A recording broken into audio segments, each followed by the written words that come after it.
Alright, today we're building cabinets, and I'll go over all the finer points of building your own cabinets from scratch. Generally the project is divided into upper cabinets, lower cabinets, and then this oversized pantry storage unit. My focus here is going to be on the joinery and construction of the cabinet boxes, including face frames, not so much on the drawer boxes or door frames. I actually built these cabinets for an article in Popular Woodworking magazine, so if you're a subscriber, you'll have access to all the online plans that Popular Woodworking offers. Otherwise, drop down to the description box. I'll put issue information for you there. You'll also find links to some of my favorite tools for building cabinets. So the basic parts of an upper cabinet come together pretty quickly with dado joinery, and with a 36-inch cabinet like this, you can handle that at a table saw with a dado stack. Just remember to set your dado stack to the exact thickness of the plywood you're using so the joints come together nice and snug on the first try. Now, before you assemble your cabinet, make sure to cut that rabbet on the back to receive the back panel. It's just 3/8 inch wide, and the depth needs to match the thickness of your plywood. Just focus on making the parts flush at the front of the cabinet as you glue the frame together. Now, obviously the cabinet doesn't have much strength or rigidity yet, and that won't change until we add the face frame assembly and the plywood back panel. But the next step is actually to add mounting cleats. Each upper cabinet gets 2 mounting cleats, and since these will show inside the cabinet, I took the time just to edge band the one visible edge. These are just plywood strips, and we'll pocket hole them in place.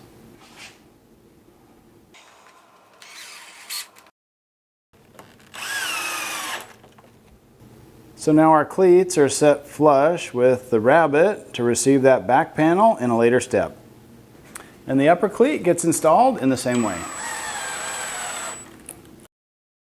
To build the lower cabinets, you'll need a single dado and then a rabbet to receive that 1/4 inch back panel.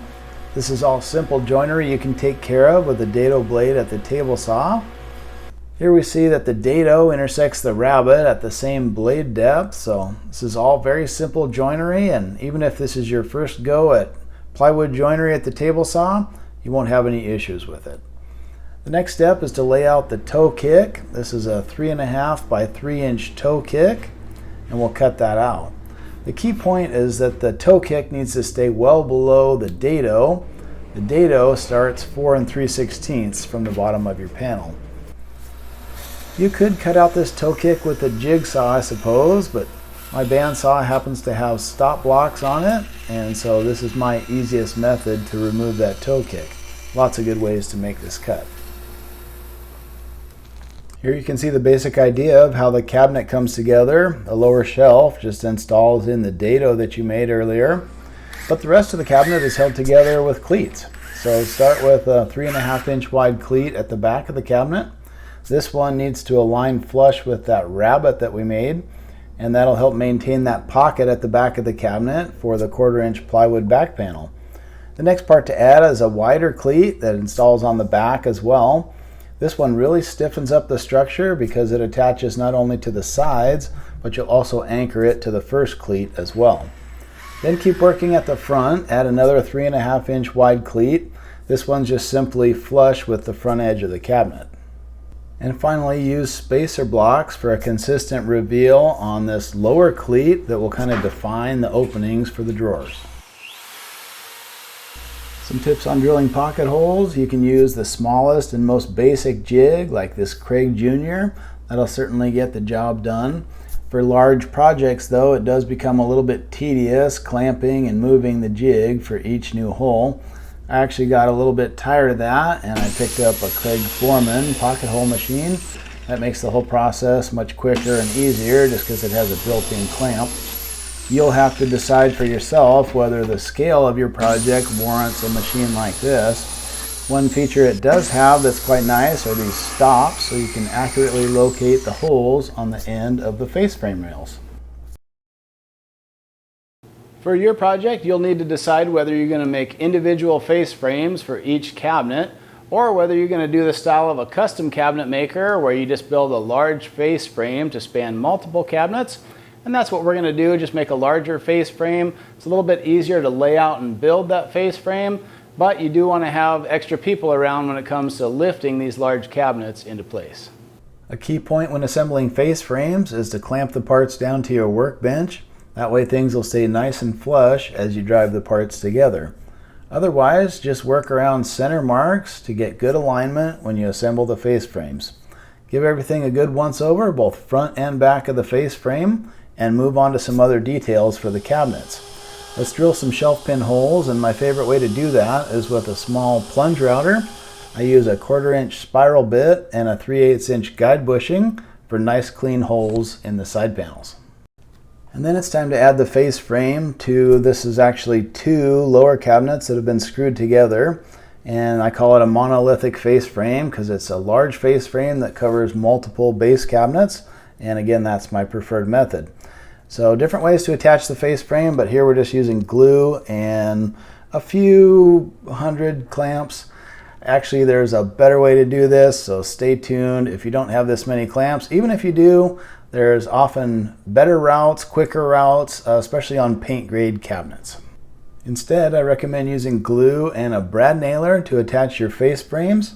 These are a pair of 36 inch upper cabinets that have been ganged together, and we'll just nail that face frame in place.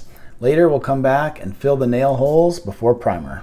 And then an optional step of flush trimming the face frame with the side of the cabinet. If this is an exposed edge for you, it'll look a little more full custom with that edge trimmed flush. Now by pantry cabinets, I just mean an oversized cabinet, and these are extra tall. The side panels on these are actually 90 inches, and that makes them a little bit too big to handle when cutting dados at the table saw, so just use a freehand router instead. You will need an exact width dado jig. I'm using one from Woodpeckers here, but you could certainly make a shop-made version of this jig as well. They're pretty basic to construct.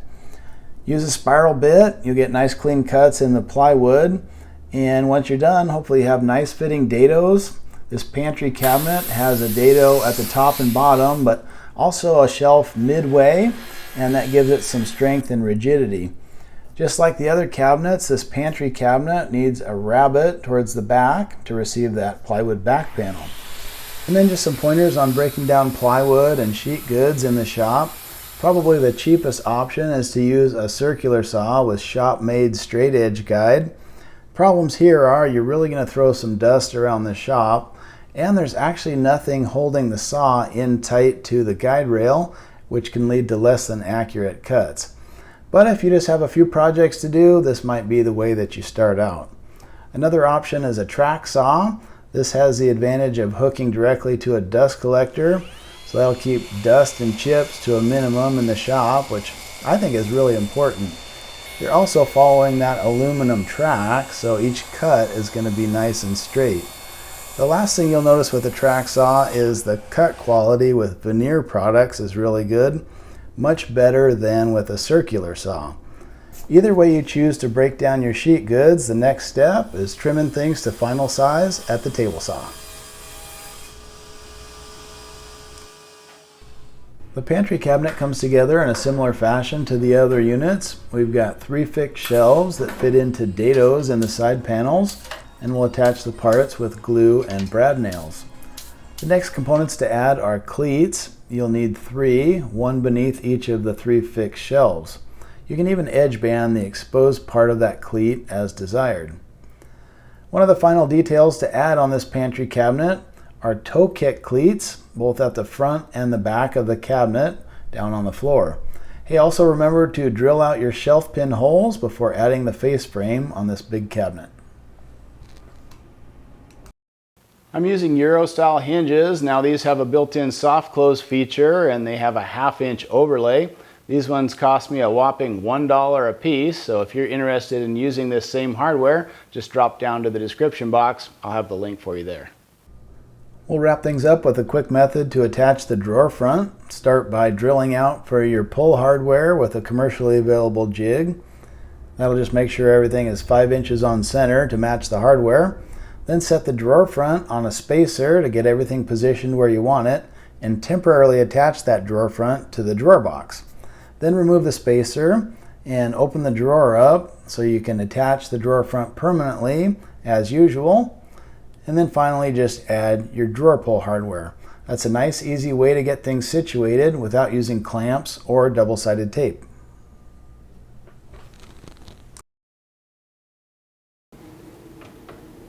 The inside of the cabinets are painted while the shelves have been lacquered and the back panels came pre-finished. Alright guys, thanks for watching. Hit me with a thumbs up if you like the topic. And I would say key pointers for having success building cabinets would be the ability to break down sheet goods easily, and then have a decent sized outfeed table on your table saw. Plus, a really handy accessory is a large crosscut sled that can handle 24-inch wide panels. Hey, the next video to watch is painting cabinets with a HVLP sprayer and a turbine unit. So we'll link up to that as well. We'll see you on the next one.